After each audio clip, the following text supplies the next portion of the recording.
Have the distinguished gentleman from Texas, Mr. Green. Thank you, Mr. Chairman, and the ranking member as well, and witnesses also. Let's move to Dr. Holtz-Egan.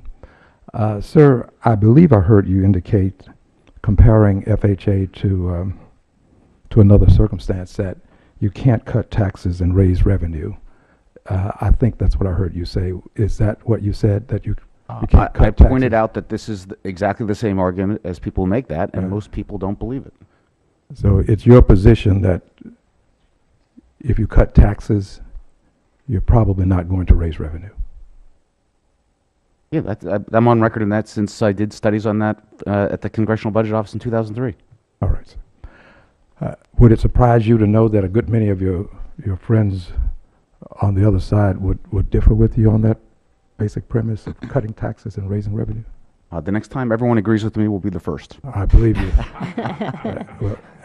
The first won't happen today. I'm not waiting. I'll allow my colleagues on the other side to entertain further debates on this.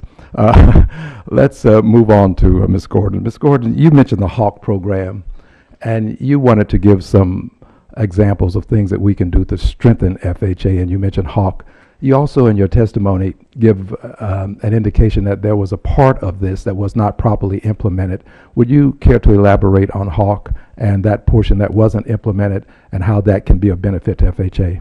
So HAWK stands for Homeowners Armed with Knowledge. I had nothing to do with naming it. And this was a program that would have helped support getting more housing counseling, possibly both pre-purchase and post-purchase.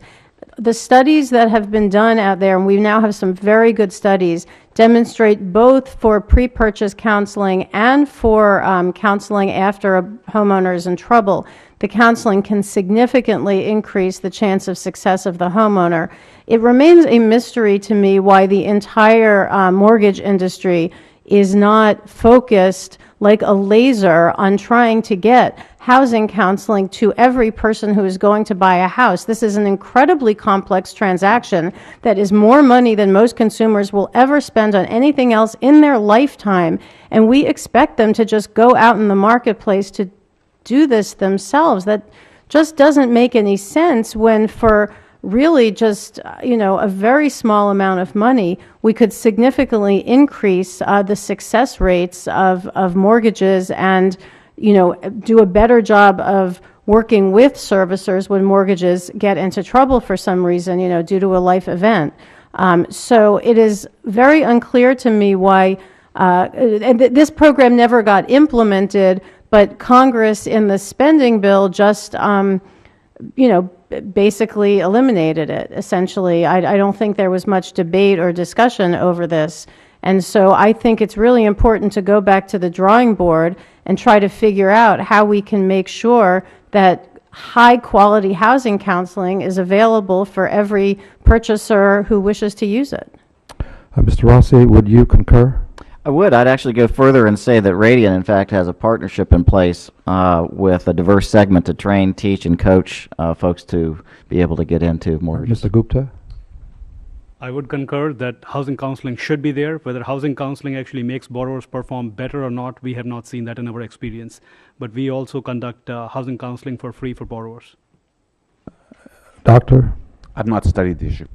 Okay. Would you care to respond to the indication that their empirical evidence is not there? Well, so there has been for a long time there hadn't been a lot of studies of pre-purchase counseling because a lot of the studies that happened post-crisis when most of the activity was in the loan modification space. But there has been a study, it's cited in my testimony, that does indicate pre-purchase counseling does improve outcomes. And I think the best kind of counseling at all is not just pre-purchase counseling, but is counseling that continues to be available after the person is already in the home. I want to thank all of you for your testimony. And my assumption is, and if I'm incorrect, kindly extend a hand into the air.